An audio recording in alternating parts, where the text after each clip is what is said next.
Mesdames et messieurs, bienvenue, bienvenue aux Inavouables.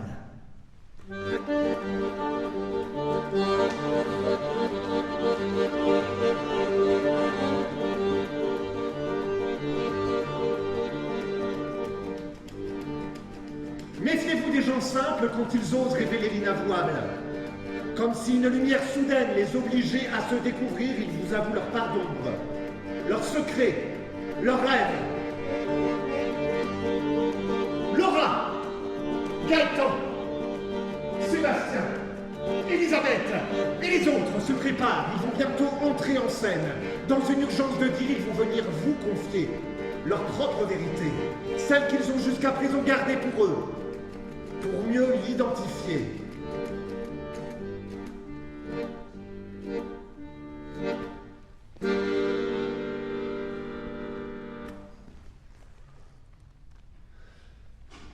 Et pour s'en libérer, que les aveux commencent.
J'ai bien dit rien entendre, ni souffle, ni rire. Et voilà qu'elle a rôté. Camille, la petite pasquier, j'étais là avec mes boîtes de Kleenex et mes sacs en plastique. Il y en a toujours qui vomissent dans le car. Et voilà, elle a rôté.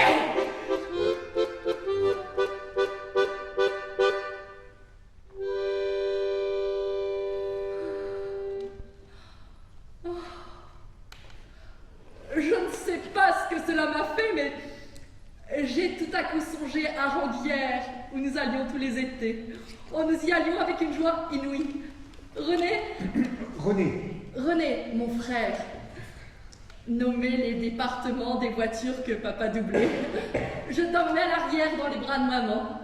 René et moi partageons cette petite chambre sur le devant, juste à côté de celle de mamie. Oh, quelle nuit rassurante. Je crois que je n'ai jamais aussi bien dormi que près de mon frère René. C'est quand même quelque chose que ces temps de vacances de son enfance. Une merveille qui suffit à remplir une vie entière.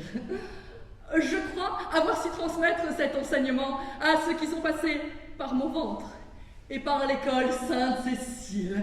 Ah, c'est exaltant d'avoir mission d'éducation. C'est une belle, une immense mission.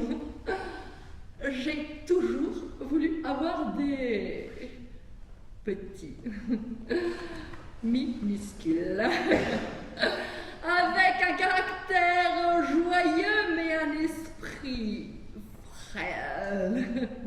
J'aime l'esprit frêle des enfants, des filles surtout.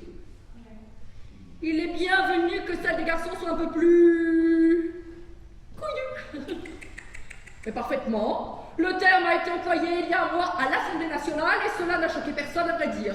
Même pas moi ni Robert. Donc Robert, mon époux. Robert. Il ne m'a engrossé que par 2 fois. Bon, à l'époque, je lui en ai voulu, mais au deuxième, Robert a fait sa dépression. Je crois qu'il avait besoin de moi comme d'une maman, d'une éducatrice en quelque sorte. Je crois, oui, je crois qu'il avait peur lorsque je prenais la badine pour les gosses. Je lui fais peur. Je crois, oui, je crois qu'il a peur que je le...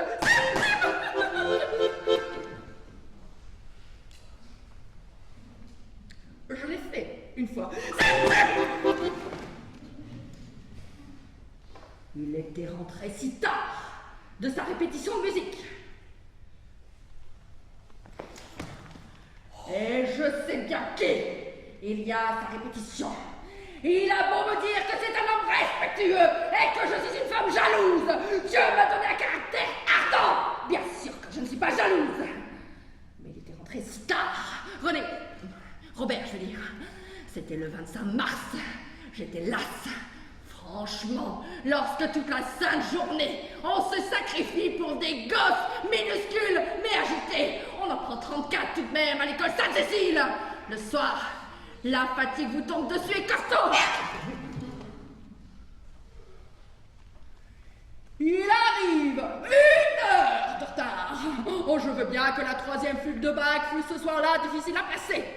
Ça m'a ulcéré. J'ai pris la badine et... sur les pattes. Quand on vise un homme aux pattes, il est foutu. Oh, mamie me disait cela. Oh, c'est vrai que les miens n'aimaient pas. 2 garçons que nous avons engendrés, Robert et moi. Eh bien, sur les pattes. Oh, ça les a solidifiés. Ils sont tous les 2 aux grandes écoles. Je ne les vois plus. Mais je comprends. L'avenir impose qu'on oublie momentanément ses parents. Même Jésus, finalement, a tourné le dos au sien. Si ça avait été une fille, Jésus, jamais elle n'aurait fait ça.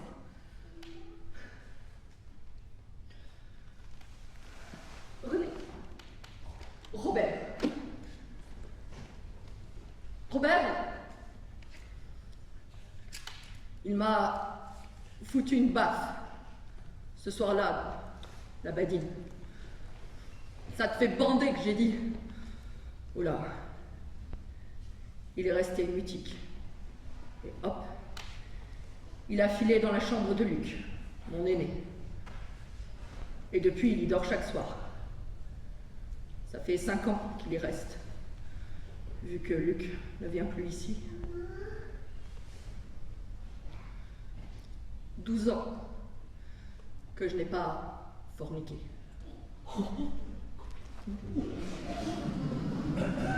12 ans, mais on s'en passe. C'est comme la manucure. Je fais tout moi-même. J'économise pour les fils et pour l'école. Nous avons 2 classes à l'école Sainte-Cécile qui regroupent toute la scolarité du CP au CM. 2. Mais parfaitement. On a beau être des culs bénis, on est branchés. Ils sortent de là, formés et bien mon neveu. Donc, pour les encourager, chaque année, avec la classe de Robert et la mienne, nous emmenons les enfants voir les oiseaux ou au bord de la mer. Ils préfèrent le Puy du Fou. Et cette année, la veille, mon époux tombe malade. Bon, on ne se parle guère, Robert et moi, autant dire que nous sommes séparés de corps. Pour ce que j'en ai à faire de son corps, bien, passons. Mais nous ne sommes pas séparés d'âme avec mon René. Mon Robert. Je le comprends. Ça fait 30 ans que je le connais. Il ne voulait pas venir. Il me fait une fausse crise de foi à son âge. Et c'est là que, prise au dépourvu, j'ai demandé à Bernadette de m'accompagner au Puy du Fou. Elle arrive, les petits, tous nardeux. Mais je crois deviner que Bernadette est étrange avec moi. Elle sent... je ne sais quoi. Les gosses montent dans le car. Elle passe à côté de moi, Bernadette. Et je crois deviner qu'elle sent... le violon de Robert. Oh, parfaitement. René, oh, Robert joue du violon depuis toujours, le jeudi, du soir, 19h, 22h. Oh, cette odeur de violon, elle passe à côté de moi, les gosses s'installent dans le car et soudain... mais j'ai comme une illumination en voyant Bernadette. milieu des petits. C'est elle, le violon. Oui, je veux dire que je suis certaine qu'il ne suit plus ses groupes harmoniques, mais qu'il la voit elle. Si elle sent le violon, si le violon sent elle, c'est subtil, mais c'est sa maîtresse. Et c'est là que je fous les gosses ici, et là, dans le car, et que la petite Pasquier rentre, la garce. Alors je l'ai prise par son fond de culotte, la petite blonde. Elle s'agitait dans tous les sens. Aux 4 ans, ce n'est pas lourd. Je ne sais pas ce qui m'a pris. Dieu ne me pardonnera jamais, mais j'aurais pu la tuer. Elle s'est trouvée comme un poignet de silence. S'est installée dans le car. Je l'ai regardé et j'ai dit: t'es une cochonne! Une grosse cochonne! Elle te pue! Merdeuse! Bernadette s'est approchée, elle a chuchoté: mais Elisabeth, toi, le violon, va faire tes cordes ailleurs, cochonne! Le chauffeur du car s'est approché et j'ai dit: toi, tu retournes à ton violon! Ton volant! Merde!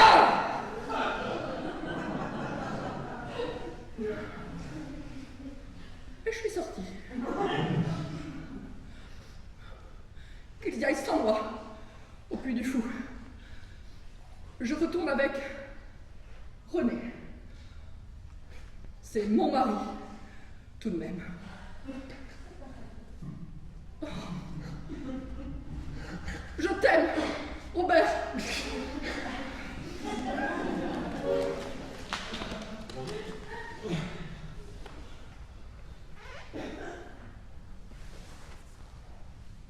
Eh bien,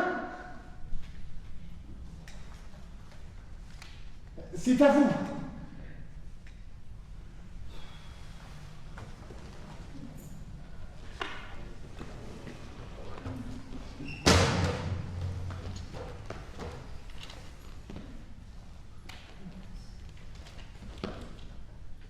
C'était un jour que ça allait comme de travers. Je le sais bien, tout le monde il le rate, le permis. Enfin, du premier coup, c'est vrai que c'est rare de l'avoir. Enfin, ça pas pour la sécurité, hein. Juste pour qu'on raque. Mais c'est comme tout, moins t'en as et plus on t'en demande. Et je suis certain que ceux qui en ont du fric, ils l'ont du premier coup, le permis. Et même si on dit que l'inspecteur, il connaît pas les gens, il sait qui qu'on a ou pas du pognon. Ah bah il me le file pas, le permis. Ouais, mais moi, quand je l'aurai ma bagnole, mais qui s'étonne pas que je lui défonce sa vitrine, là, l'auto-école de mes deux, là. Agressif. Monsieur Leroux, il s'appelle. Gros comme un Kingston. C'est à peine s'il entre dans ses caisses. Moi, j'avais Michel comme moniteur. Lui, il est cool. Ouais, franchement, il est cool. On se marre, on parle nana. Ouais, il est cool. Une fois, on m'a mis avec Isabelle. Bah, j'ai fait que des conneries.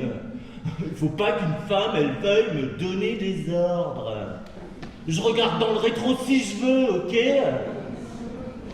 Alors, ce jour-là, du permis que je l'ai raté, je vais me prendre une frite chez Maurice et Myriam au bar de l'Écluse et je vais à la gueule.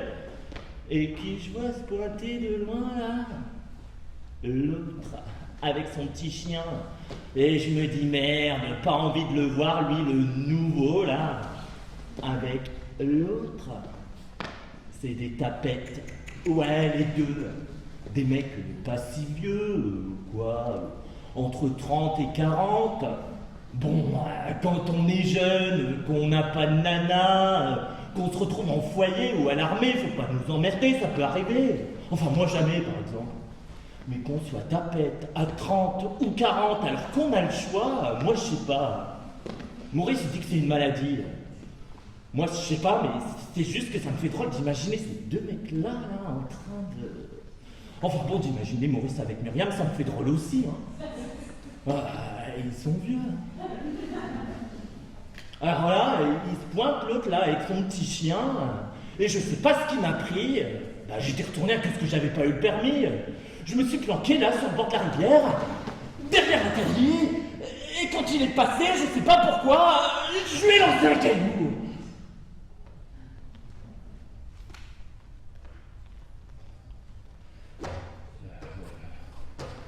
C'était pas un gros caillou, hein. Maurice dit que c'est pas sain, ces mecs-là, que ça s'en prend aux enfants. Myriam a dit que non, que ça s'en prend pas aux enfants. Qu'est-ce qu'ils iraient faire avec des enfants? C'est pas parce qu'on est homosexuel qu'on est attiré par les enfants, faut pas confondre. PD, il a dit Maurice. Bon. Tu sais ce que ça veut dire, PD? Ça veut dire pédéraste. Et c'est quoi, pédéraste? Qui aime les enfants. Mais t'as qu'à ouvrir un dictionnaire. Ils se fâchent toujours, Maurice et Myriam. Ouais, mais c'est pas des pédérastes, elle a répondu. C'est des homosexuels. Ah, tu vois, réfléchis. Homosexuel, il y a quoi dans homosexuel? Sexuel. Ces gens-là sont des obsédés sexuels, parfaitement. Ouais, mais toi, parce que elle n'a jamais rien, Myriam. Tu es bien hétérosexuel. Ah, mais pas du tout, il a fait. Je suis pas hétérosexuel, je suis normal. Alors là, dans le bistrot, elle a tellement rigolé qu'il est sorti, Maurice. Bon, moi, j'ai pas tout compris de ce qu'ils se disaient. Hein. Mais les deux, là, à Ouargan, ça nous fout un de ces bordels. Alors, quand je lui ai balancé le caillou, là, à l'autre, là, sur la rivière, il s'est retourné, et vite, il a pas traîné. Je me suis dit qu'il était pas courageux, ce mec. Je me suis dit qu'il devait avoir des choses à se cacher, parce que moi, si on me balance un gadin, mais j'y vais, quoi. Bon, je sais pas si j'y vais. Mais bon, j'avais raté le permis, fallait pas m'emmerder, j'avais pas envie de le rencontrer, là, ce mec, là, c'est Lâche.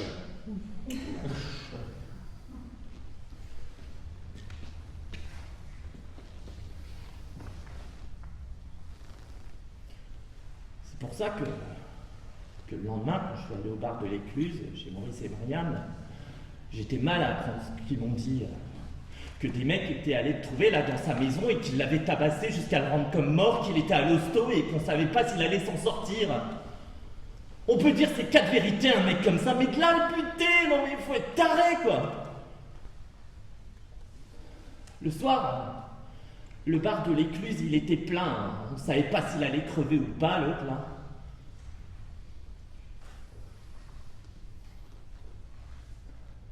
Il s'appelle Philippe. Et son mec, il s'appelle Eric, quoi. Myriam, à un moment, elle a dit que ce serait bien qu'on envoie des fleurs à l'hôpital parce que quand même, Ouargan, c'était un quartier populaire et qu'on avait toujours été solidaires entre tous. Ah bah moi, j'avais la honte. Ah bah dans la soucoupe, c'est un caillou que j'aurais dû mettre. Alors je me suis levé et j'y ai foutu un billet de 5 € dans la soucoupe. J'étais le premier. J'ai regardé Maurice. Il est sorti, il avait comme les yeux rouges. Le lendemain, au bar de l'Écluse, devant la porte, il y avait un drapeau. Un drapeau que Maurice était allé acheter au centre-ville dans les boutiques gays, il a dit. Un drapeau qu'on appelle ça un rainbow flag. Un rainbow flag. Ça veut dire que les PDI sont bienvenus. Et même les gouines. Enfin, ça va nous faire drôle, hein, si chez Maurice et Myriam, ils viennent tous boire des coups. On n'a pas l'habitude.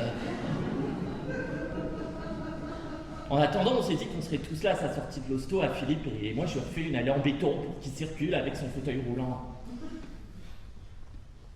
Et chaque jour de ma vie, je me dis que c'est moi qui aurais pu le tuer avec mon caillou là, du permis. Un jour, je lui dirai, le jour où j'aurai vraiment compris pourquoi j'ai fait ça, je lui dirai, mais plus je le connais, et moi je comprends pourquoi j'ai fait ça le jour du permis. Quand je le vois là, avec son petit chien sur les genoux, regarder la rivière puis son jardin, je me dis que j'aurai peut-être jamais assez d'une vie pour comprendre.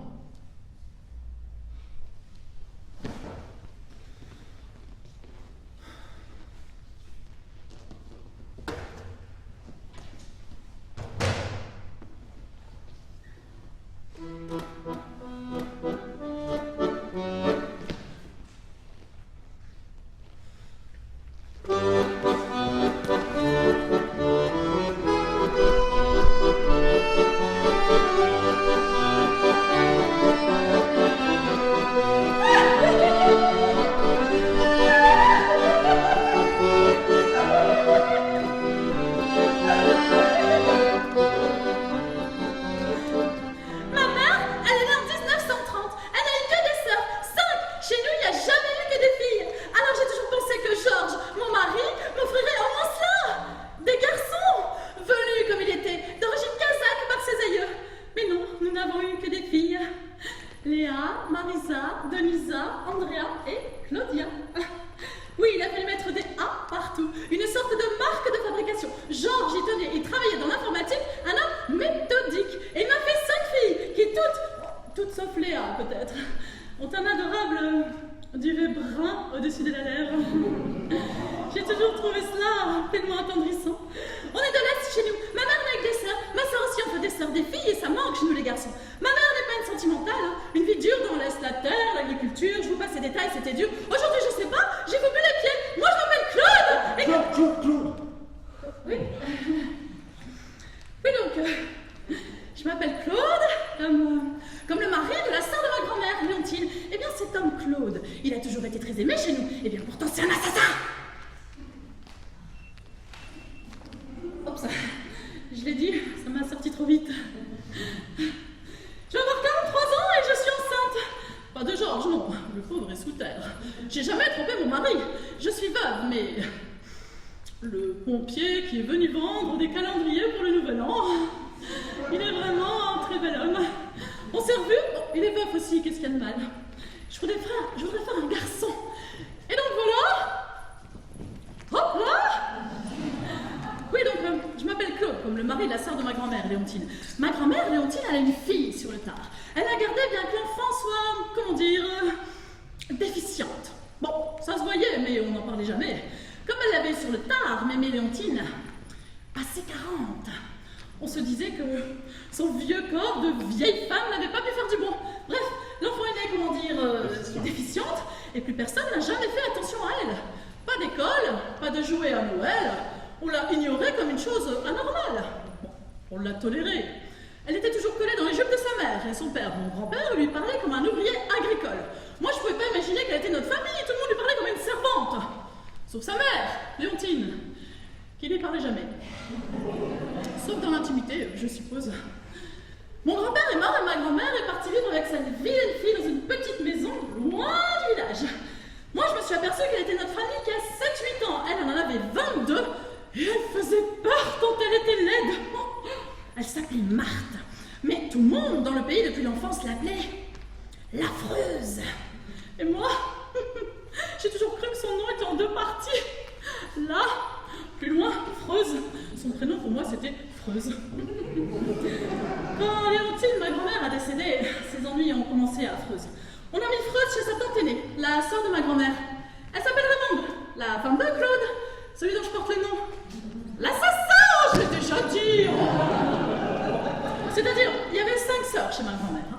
Raymonde, Marie, Lucille, Paulette et Francine. Francine, c'est ma mère. Ah, je suis enceinte de Philippe.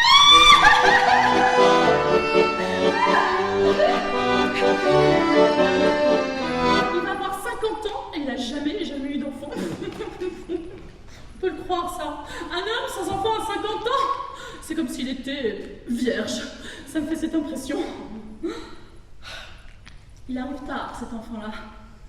Je veux pas savoir ce que c'est, j'ai refusé les examens. Je le garde, quoi qu'il arrive. Et si Philippe a 50 ans, il veut pas d'enfant trisomique, eh bien qu'il aille éteindre ses incendies ailleurs. Merde!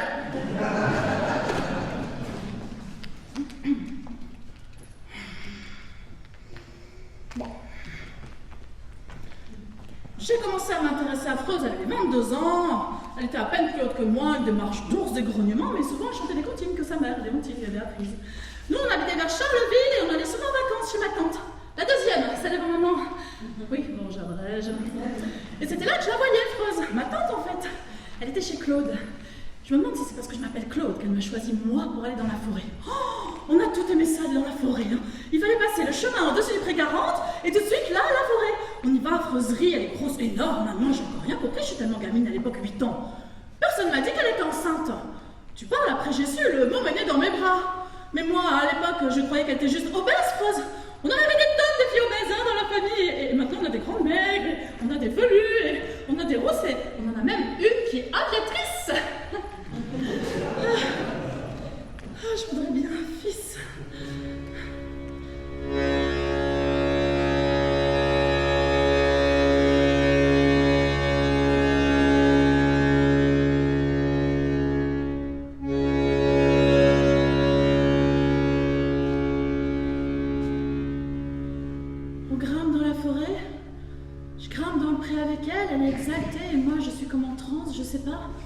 vois cette grosse femme qui lève les bras, rit, chante à tue-tête, une folle, ça m'amuse.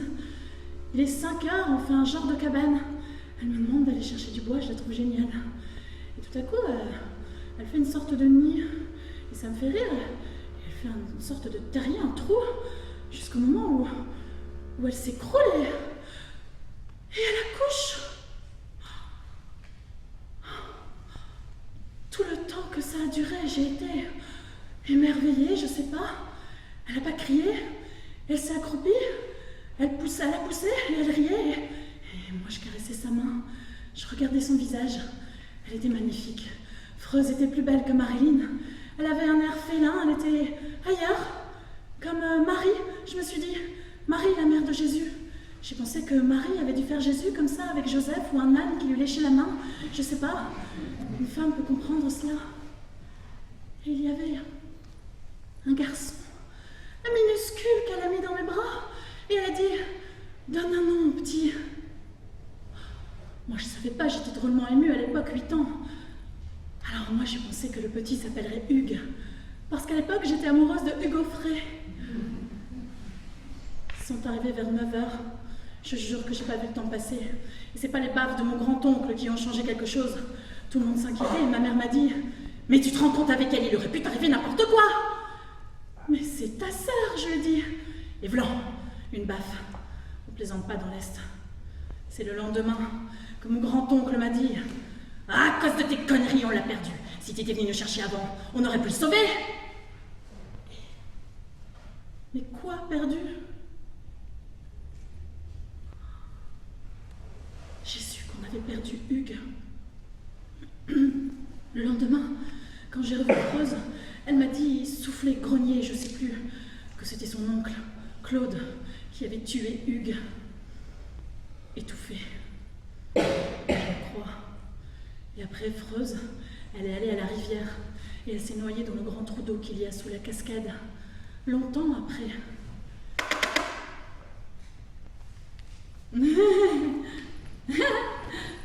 On a tout fait pour que j'oublie. En m'envoyant en colo tout le reste de mon enfance, je ne suis plus jamais retournée dans l'Est. Et j'ai plus jamais repensé à cette histoire, même quand j'ai accouché.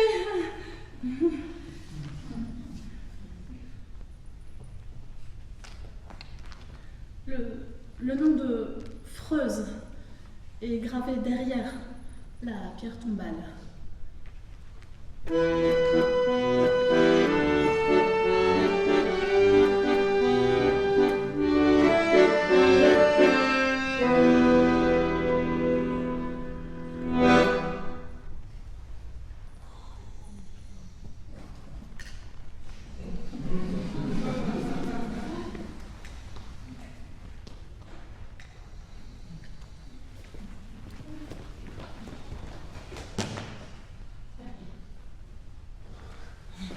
C'est à vous.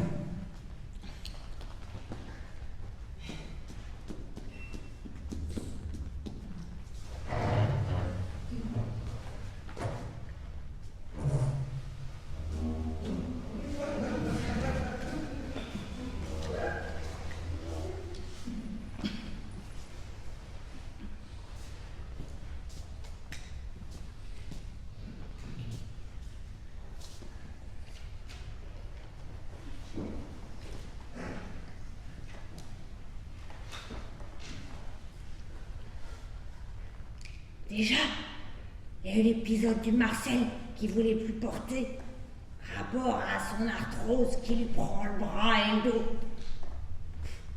Je perds mes plaquettes, il a dit. C'est-à-dire là, il a de la musculature, des plaquettes de chocolat. Oui, bon. Ah oui, mais le Marcel, pour l'étreinte, c'est pas commode. Même en pur coton, ça gratte. Oh, je comprends. Si la vieillerie te transforme les tablettes en mousse au chocolat. Je m'en fiche, quoi. Mais je comprends. Mais alors là, le noir, on va pas le faire dans le noir tout de même. Mais on s'est disputé.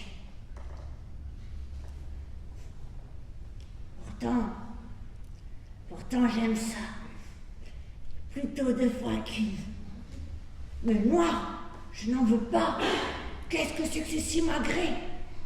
Et on s'est disputé. Qu'est-ce qu'ils diraient mon père et ma mère? Là-haut, ils me voient. C'est pire. Pour sûr, on n'en parlerait pas. Mais ils me voient. Des gens comme ça, avec de l'amour. Papa aimait maman, comme dans les livres. Et maman aimait papa. 6 qu'on était chez moi. 6. Et tous, frères et sœurs, tous, ce sont des jambons. Je peux pas dire des cochons. Des gens de cœur. Chez nous, ouvrir les bras, on aime ça. Alors ton cinéma, tu vas te le faire ailleurs. Qu'est-ce qui te prend tout à coup? T'étais pourtant bien content qu'elle soit grosse. Qu'est-ce que t'as pu me bassiner avec ça? Qu'est-ce que j'ai pu être niaise à te faire croire que c'était important? Parce qu'on en a à faire de la taille de votre bazar. Avant toi, il y a eu Bernard. Lui, c'était pas un niaqueur comme toi, mais doux. Et j'ai aimé ça aussi. Oui, je suis romantique. Et des fois, je ferme les yeux, même si on ne l'a pas encore fait. Parce que je sais qu'on va le faire. J'entends des oiseaux même en hiver. Je sais qu'on va le faire et que je vais le sentir là, mon homme, tout contre, que je vais sentir sa fourie. Et lui, mon homme, il y voit rien parce qu'il est trop occupé à bien s'emmancher là parce qu'il croit que c'est ça qu'il faut aux femmes. Il se gourre. Mais moi, mon homme, il me donne du feu pour la vie. Alors le chocolat, on s'en fiche. On va pas se disputer pour ça. Un jour, il a fallu la mesurer. Il avait peur qu'elle rétrécisse en vieillissant. Non mais on peut le croire ça, se mesurer l'engin. Enfin, j'ai jamais pris un décamètre pendant l'ours. Et puis dans le noir, comment que je saurais que c'est vraiment lui? Et je le reconnaîtrais pas. Et mes oiseaux?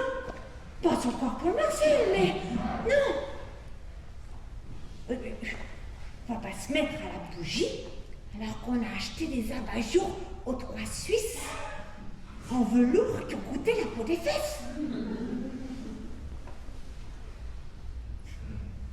Il y a tout qui fond, il a dit. Oh non, j'ai fait. La planète, elle se réchauffe. Et moi, je suis comme la planète. T'en auras jusqu'à la fin des temps. Et là, c'est comme tourner. Il a comme pleuré. Et il n'y a plus les moyens. On est resté comme ça, toute la nuit avec la lumière allumée. Personne qui a dormi.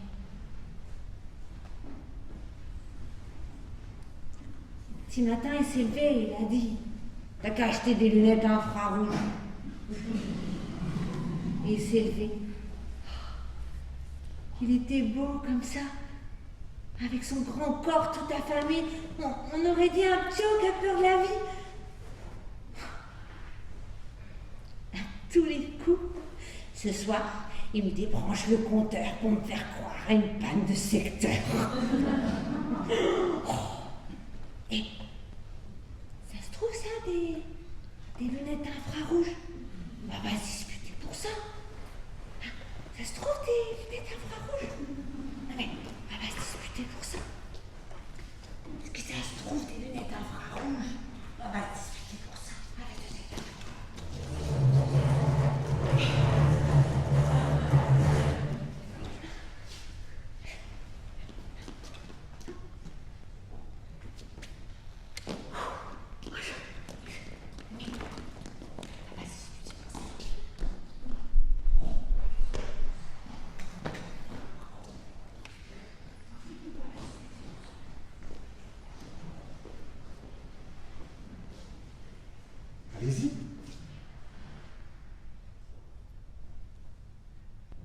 Je m'en fous. Pour ce que tu m'as fait. Toujours à me cogner. Toujours. À 5 ans déjà que je bougeais trop, pareil. Qu'on a dû me mettre dans un foyer tellement que je bougeais. Que je voyais personne à part ma mère le week-end. Et encore, fallait qu'il vaille, lui. Je bougeais trop. À 5 ans, j'étais pas comme il faut. Je pleurais pas beaucoup, pareil. Maintenant, depuis que je travaille au centre des papillons, ben je sais qu'un gosse, il pleure. Même à 5 ans. Quand je l'ai vu, le petit Simon, là, celui qui vient d'arriver, ben je lui ai dit à Dorothée, mais il faut le calmer, ce gosse, il bouge trop.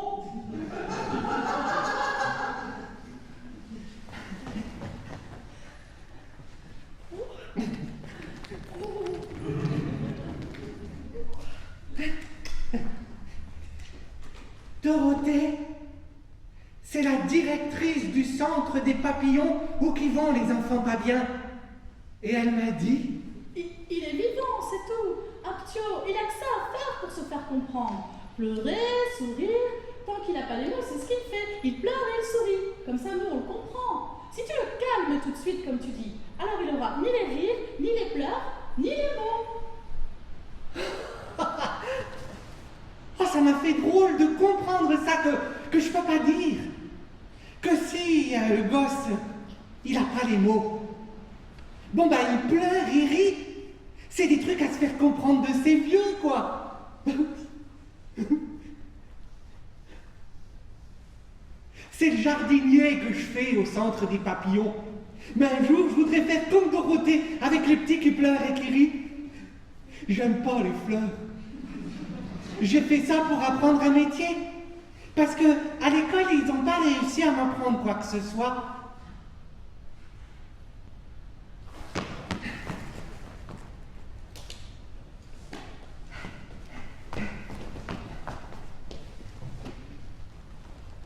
Lui, il me disait que j'étais un bon à rien, que je savais rien.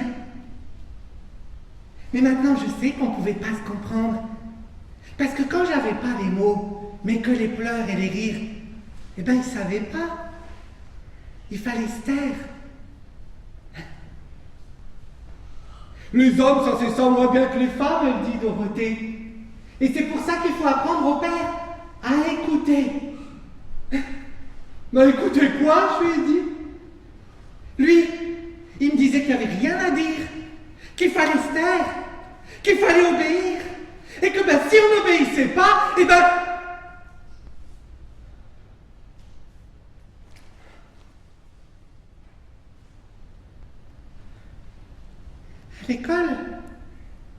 À l'école, ils ont fait ce qu'ils ont pu pour m'apprendre. Mais moi, à 10 ans, ce que je voulais, c'était rentrer chez moi. Lui, il me disait qu'il voulait son aîné auprès de lui. Des conneries, oui. C'était pour avoir les sous, les allocations. Il m'a gardé jusqu'à 16 ans et après... Hop! Va crever! Dehors! J'ai fini par faire que de la colère. À me taire comme ça. À même plus savoir aider ma mère qui le cognait. Mère, quand elle avait un gros ventre!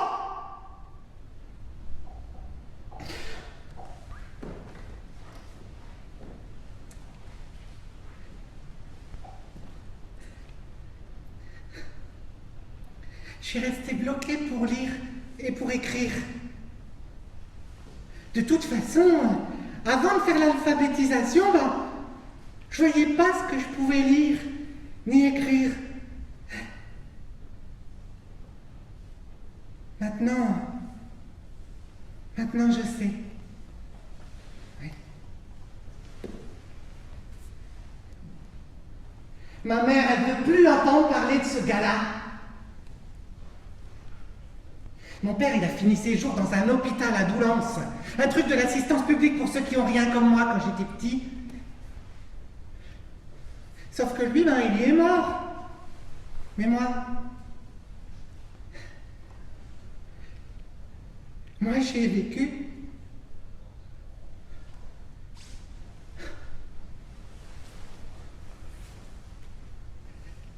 C'est Dorothée qui m'a dit qu'il fallait que j'y aille. Que s'il devait mourir, il fallait que j'y aille. Et que je le vois mort même. Et que je lui pardonne des trucs. Franchement, moi, ça ne me serait pas venu à l'idée. J'ai rien à lui pardonner. Même si c'est mon père, je ne veux pas lui pardonner. Je suis abîmée de lui. C'est à cause de lui si je sais rien faire. Il m'a cassé ma mère. Je veux pas y aller, je l'ai dit. Dorothée, elle avait le petit Simon dans les bras. Celui qui vient d'arriver avec l'alcool dans le sang. Et moi, sa mère, elle picole. Et comme je criais, et comme lui, il dormait, elle m'a dit d'une voix douce et calme. Elle m'a dit d'une voix douce et calme. Tu veux que je t'accompagne?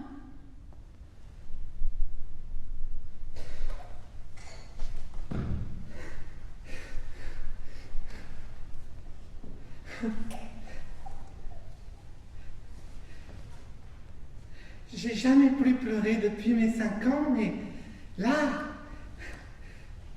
ça m'a fait un coup.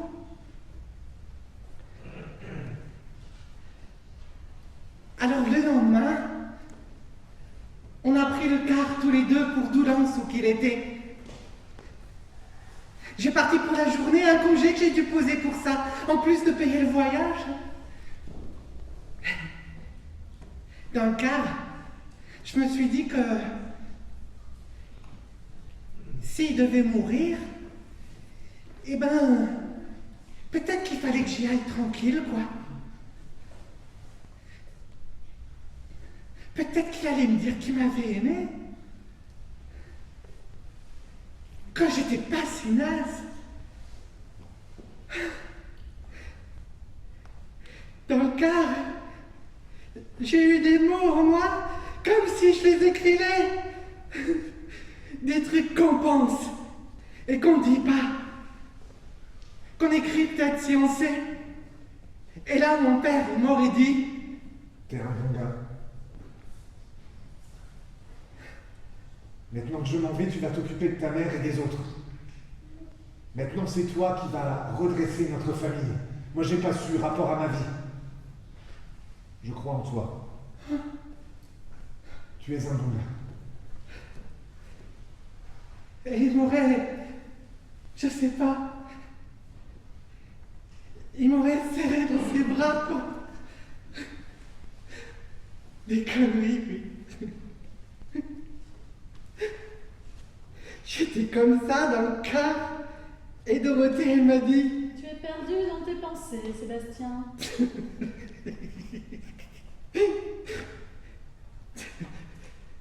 J'ai pas répondu, vu que j'étais perdu dans mes pensées. C'était la première fois. Oh, pas que j'étais perdu, hein, ça. Mais que j'avais des pensées. Maintenant, elle ne me quitte plus.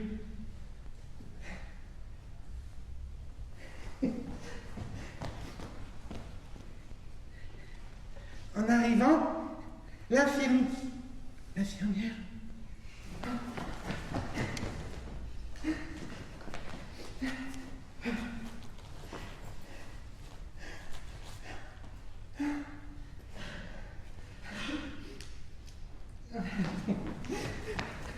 En arrivant, l'infirmière, elle m'a dit qu'il était mort le matin même, mais que je pouvais le voir si je voulais. Dorothée, elle était restée en bas à l'accueil. Heureusement, parce que je crois que sinon je serais me tiré vite fait, mais comme elle était venue, ben, je l'ai vu. Mort. Et là, l'infirmière, elle me dit qu'il avait écrit un mot pour moi.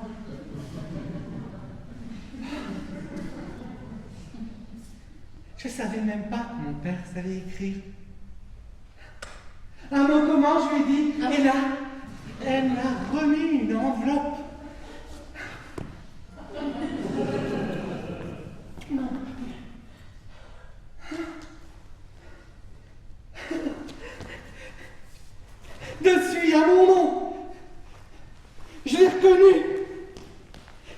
première chose qu'on apprend à l'alphabétisation.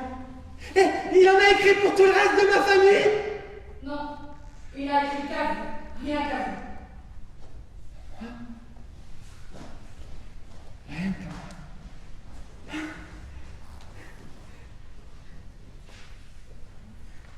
Je suis sorti avec ma lettre.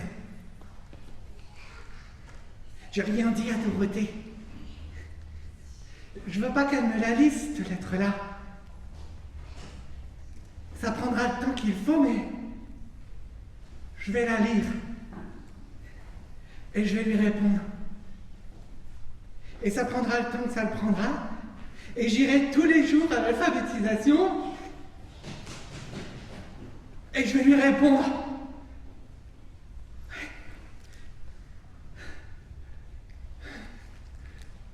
Et où qu'il soit, il comprendra.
Ça ne remplacera jamais les études.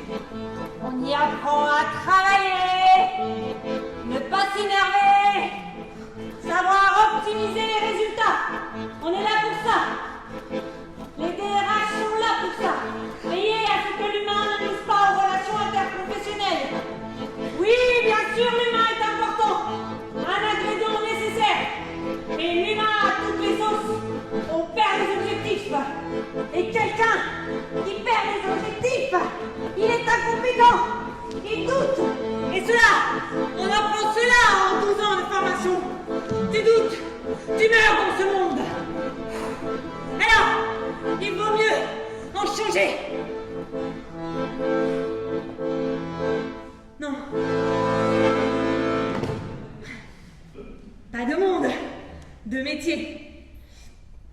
Je suis arrivée 15 ans après Anne-Marie dans l'entreprise. Je sais que c'est probablement difficile à accepter d'imaginer avoir un jour un supérieur tellement plus jeune que soi. Mais bon, c'est le lot commun. Elle est arrivée, elle n'était rien dans l'entreprise. Self-made woman, tu parles. Elle a commencé comme vendeuse. Elle a toujours été une employée modèle, disaient certains. Mais ils ont fini par quitter l'entreprise. Alors, on peut se demander sur quoi on fonde sa compétence qui fait qu'aujourd'hui, elle est à ce poste, directrice des ventes, et qu'elle ne le mérite pas. Elle est out. On a changé de programme informatique. Ok, ce n'est pas une sinécure, reprendre tous les dossiers, etc. Jean-Pierre a été là. Formidable pour tout le monde, même pour elle. Et c'est à cette époque qu'elle a eu ses ennuis de santé. 3 fois rien, elle a quand même pris 6 semaines de repos. Ce n'est pas de ma faute si c'était pendant le changement informatique. Et qu'on ne vienne pas me dire que ça a été fait exprès, franchement. Elle a du temps, ses enfants sont élevés, elle est revenue paumée de son opération. Franchement, 55 ans, on n'est pas un veau tout de même. Ses enfants sont élevés, elle dit oui, mais ça coûte cher. Non mais franchement, si ça c'est pas une motivation, plutôt que de pleurnicher, est-ce que c'est pas l'occasion de montrer qu'on en a encore dans la culotte ou au moins dans la tronche? Elle a mis 2 mois à comprendre ce qu'un gosse comprend en 2 jours. On n'est pas légal sur le marché pour diminuer les marges parce qu'une employée a mal à la tête au bout de 8 heures de formation. Je ne veux pas entendre ça. Que je suis sévère, intraitable. Je suis normale, professionnelle. J'ai des yeux comme tout le monde. Et je vois bien qu'elle fait des conneries. Je dis pas qu'elle le fait exprès, mais elle est devenue pénible, Anne-Marie. Une ambiance au second étage. Forcément, on l'évite. Quand Blancard lui a proposé de revenir à la gestion des stocks, c'était pas dégradant tout de même. Elle a dit ça. On me met dans un placard. Non mais franchement, elle a ce look en plus. Directrice des ventes, c'est tout de même un job de représentation. On a beau travailler dans le sport, les temps ont changé, on n'arrive pas en training tous les matins au bureau. Training, si encore. Les matières élastiques dans lesquelles elle s'habille. Éternel pantalon marron. Elle dit qu'elle ne supporte pas d'être tirée depuis l'opération. Alors la jupe, parfaitement, il faut du 44, NSB. Elle ne supporte pas les tailleurs. Moi, je crois que elle a un problème avec le sexe, cette femme-là. Elle n'est pas sexy. Et qu'on ne vienne pas me dire qu'il n'y a pas que ça dans la vie. Et qu'à 55 ans, on n'a pas le droit d'être sexy. Si, il n'y a que ça. Ma mère, à l'Open de tennis, elle se fait draguer comme si elle était Nicole Kidman. J'adore. Une vraie femme, quoi. Pas fringuée d'un sac à patates qui lui donne un look de carmélite alors que t'as encore des seins et un cul, merde. Je suis féministe, on peut dire. Bon. Ok, elle est rentrée dans la boîte parce que c'était Marlique le boss. Ok, elle était peut-être bandante à son époque, c'était le boss Marlique, mais quand il a vendu la boîte, Marlique, il n'a pas pensé à Anne-Marie Durantin. Et chez Cargo Sport, notre cible, c'est plutôt les 18-45 ans qui se donnent un look sport, des pieds à la tête, genre Nike Vuitton, plutôt que René Derry. Elle serait formidable à la Redoute. Non mais, franchement, quelqu'un qui bloque à un certain niveau de compétence, et elle a beau s'en moquer de la hiérarchie, elle y tient à son poste, cette conne. Quelqu'un qui bloque, c'est tout qui fout le camp. Une secrétaire qui fout le bazar, bon, c'est relativement vite réglé. Je veux dire, on va pas rester secrétaire toute sa vie. Mais elle, le problème avec elle, c'est qu'elle vire teigneuse. Genre, arrête la guillée, elle tient, même pas syndiquée. Chez nous, il n'y a pas de syndicat, dans le sport, c'est convivial.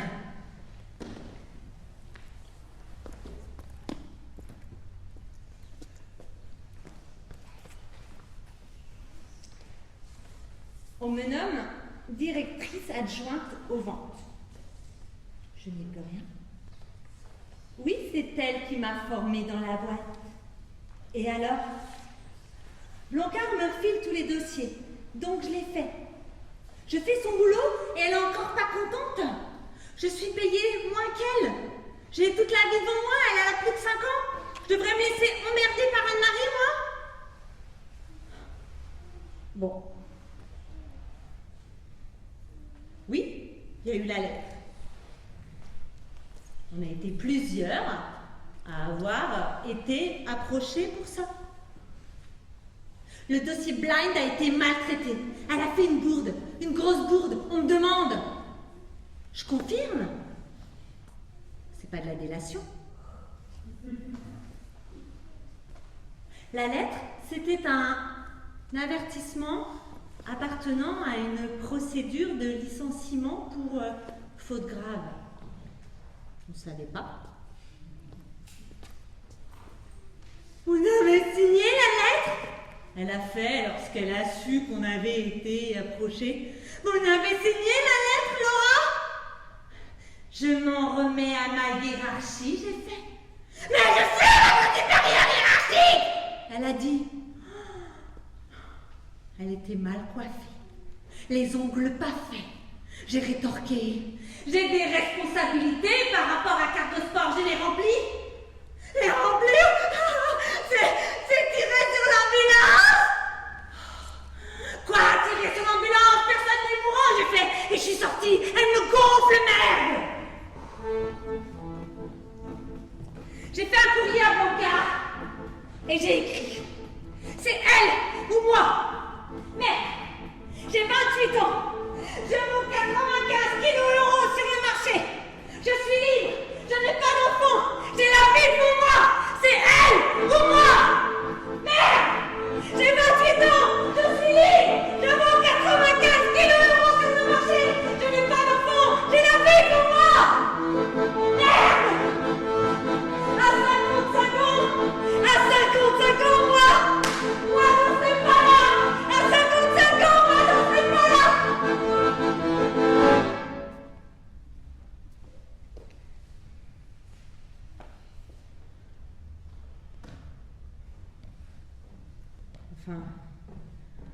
Enfin, j'espère.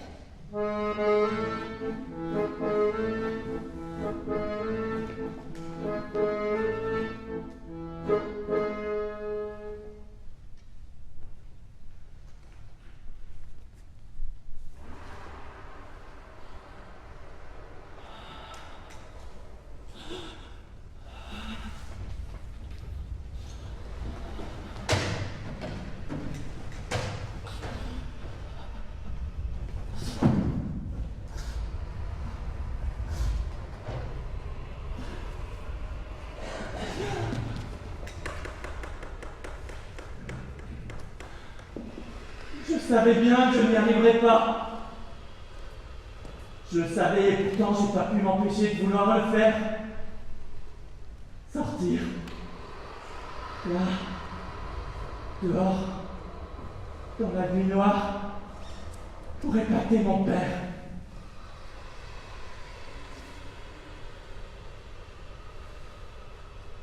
Je savais bien qu'il ne fallait pas essayer de relever le défi. Mais je voulais le faire. Mes sœurs me regardaient, elles étaient effrayées. La grande surtout, avec ses grands yeux noirs. Je savais bien qu'elle ne voulait pas que je sorte, tout en elle suppliait. Non, Bati, n'y va pas. La petite souriait confiante, elle s'attendait à ce que j'accomplisse un miracle. Mon père tenait le billet sur la table. Alors, qui y va? Il avait les yeux brillants comme s'il avait bu. Alors, qui y va? Il y avait le billet de 200 francs sur la table. Il était plus de 11 heures du soir. Notre mère dormait, c'était les vacances. La maison était encore une ruine et la forêt si proche résonnait de sons lugubres. Alors, personne n'en veut de ce billet? Et tandis que la petite se nichait contre le bras du père, les larmes venaient à la seconde. Personne? Nous étions pétrifiés devant l'assurance débordante de ce père qui venait de nous conter d'effarantes histoires à ne plus pouvoir dormir. Le billet sur la table, les larmes contenues de ma sœur, la petite nichée et lui... Magnifique. Pourtant, il n'y a rien dehors. Ce ne sont que des histoires. Il a ajouté. Depuis 2 heures, Nous avions entendu parler de fantômes venus le tirer du lit lorsqu'il était enfant, de curés malveillants écrasant sa mère, de mensonges et de servitude, de sorts jetés sur la tête d'hommes dont on ne savait s'ils étaient braves ou mauvais, et de femmes accablées sous la violence de leur état, enfantant des êtres difformes et sans âme. Depuis 2 heures, nous étions dans l'imagerie populaire et païenne du diable, de ses enfers, des hommes et de leur destin d'être craintifs. Alors, personne ne veut juste sortir dans la nuit? Celui qui ose, le billet est à lui. C'était une somme. Celui qui sort, là, juste dans la cour. Il faut fermer la porte tout de même. Celui-là garde le billet.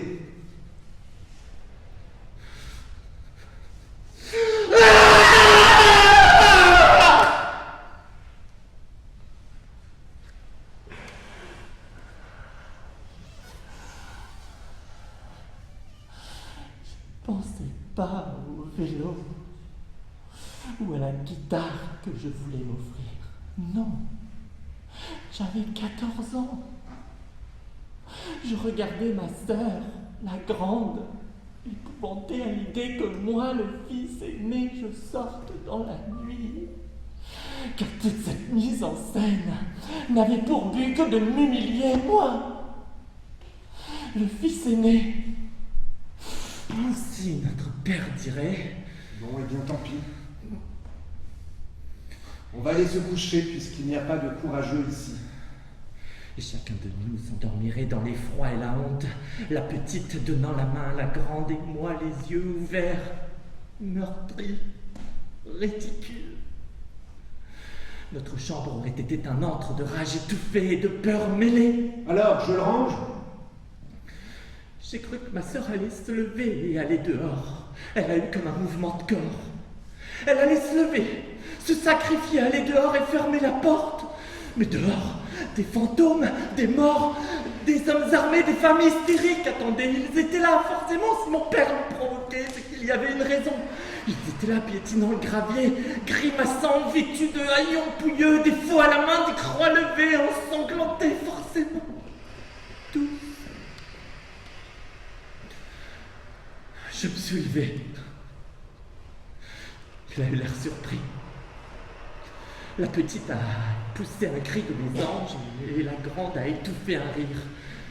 Soudain, un grondement énorme s'est fait entendre. L'orage éclair. Alors j'ai eu si peur que je me suis pissé dessus. Un coup de tonnerre effroyable. La petite a hurlé, la grande a éclaté en sanglots et moi... je me pissais dessus.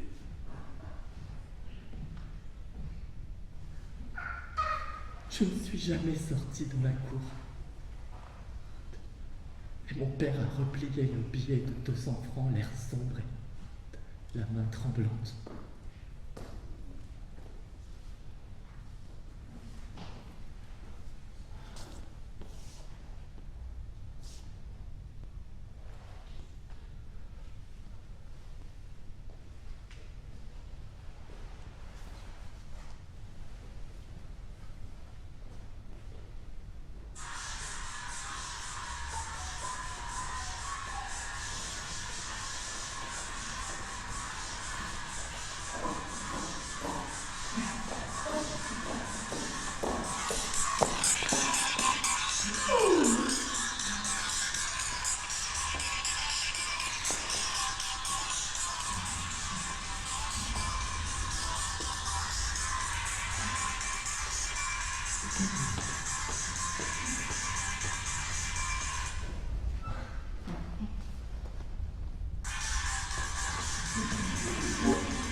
Arrivée au collège, Dorothea, avec ses longs cheveux et ses yeux bleus, la tronche de Laurie.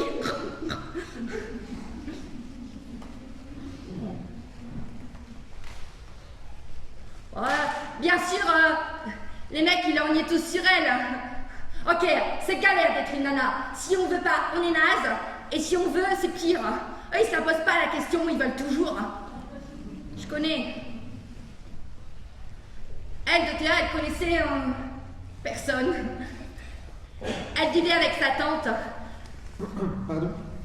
Elle vivait avec sa tante. Je sais pas pourquoi elle vivait avec sa tante, mais bon, elle vivait avec sa tante. Et elle a eu du mal au début au collège. Parce qu'elle était vraiment décalée avec sa tronche de Laurie. Elle était folle de Céline Dion pourtant. Mais on l'a su après. On pouvait pas savoir. Elle venait de Paris. Et franchement, nous, ici, on se fait une autre idée de Paris. On a commencé à se foutre de sa gueule. Oh, elle avait toujours du flouze. Ça, on l'a vite compris. En novembre, elle était déjà exilée au fond de la classe. Le soir, pourtant, elle a commencé à traîner en sortant du collège. Comme pour dire qu'elle voulait bien être des nôtres, de notre bande, à Carmela, Farida, Marie et moi.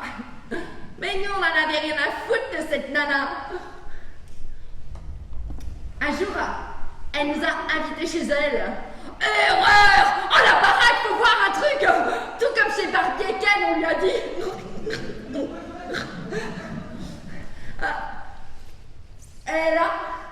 Elle s'est mise à mettre le disque de Céline Dion, toujours là. Et elle s'est mise à chanter, à tue-tête, quoi, en s'y croyant. Franchement, Farida, elle déteste Céline Dion. T'as pas du métal, elle lui a fait? Oh, descend en bloc. Bon, moi le métal, franchement, ça me gonfle. Céline Dion, pourquoi pas? Surtout toujours là. Mais bon, on n'a pas été cool avec elle ce soir-là. On a vu qu'il y avait du champagne dans le frigo et on s'est bourré la gueule grave.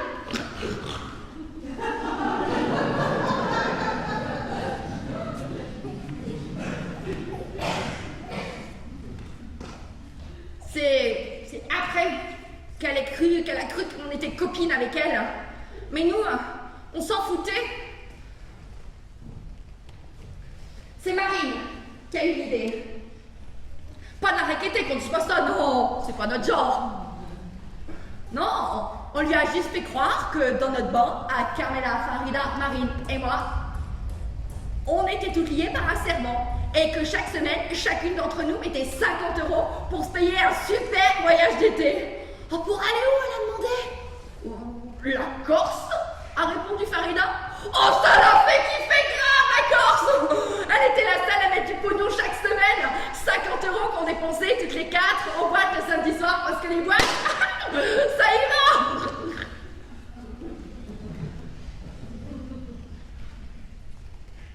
Elle a marché jusqu'en décembre. 50 €.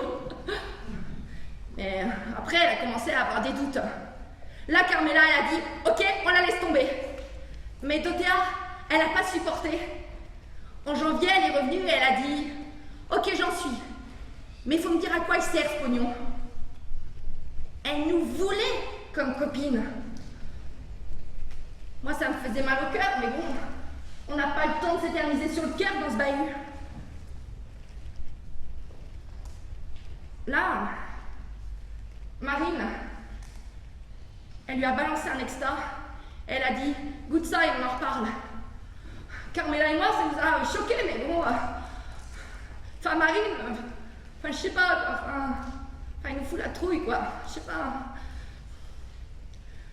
Quand elle est revenue de théâtre, elle était comme changée. Je peux pas dire. Moins d'ange en elle. Un truc comme ça. C'est à partir de ce moment-là qu'elle a commencé à traîner à l'étoile avec nous. Je sais pas comment ça s'est fait, mais bon, quand on l'a vue arriver au collège avec ses cheveux rasés, on a compris qu'elle en était plus à Céline Dion. Puis ça a continué, hein. Des piercings ici, là, enfin des trucs pour se faire voir, quoi. Moi, je marchais pas. Je me doutais bien que Marine, elle la fournissait en dot. Oh mais, Dorothea, elle a quitté le collège. Et pour Marine, c'était une héroïne, parce que c'était la seule qui avait les couilles de tout envoyer péter. Mais elle était où, la Dorothea qui chantait toujours là, à tue-tête? Elle cartonnait au spécial K, un truc qui vous décartonne en un mois. Un jour en juin, elle s'est pointée en salle de mathématiques, avec sa gueule de mort, ses piercings, ses cheveux rasés, et une arme dans son sac. On pouvait pas savoir, hein. Elle est entrée, elle a dit « Alors, ça gaz les maths ?» Oh, monsieur Grandjean, il a sourire. Et là, elle a sorti un flingue de son sac. Elle l'a pointé sur Marine. Tout le monde a hurlé. Monsieur Grandjean a essayé de parler. Et Dorothea, elle a dit « Toi, tu branches pas. C'est à elle que j'en ai. » Marine, elle était... Alors j'ai regardé Dorothea, Carmela, Farida. Je sais pas ce qui m'a pris, mais je me suis mise à chanter ce truc-là de Céline Dion.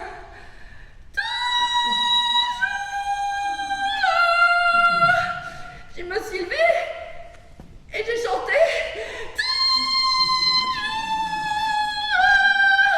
Dorothea, elle m'a regardée, elle pointait son pétard sur moi, mais j'ai chanté. J'ai regardé Marine, j'ai chanté. Je crois même que je chantais faux, enfin je sais pas. J'ai regardé Farida et j'ai chanté. Et soudain, Dorothea, elle s'est assise par terre. Elle a posé son arme et elle a pleuré.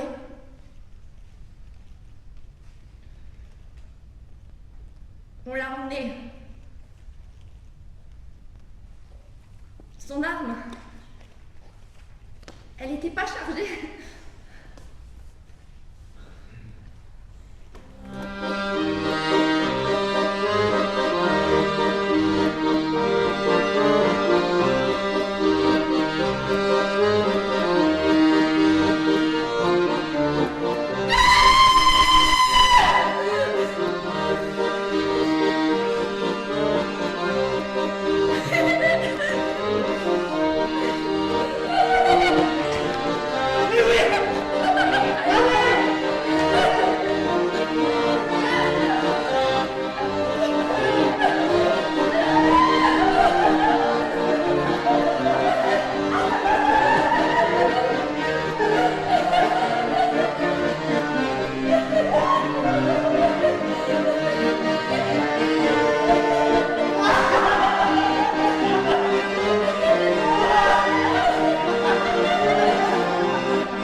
Et vous? Oui, vous. Vous avez quelque chose à avouer?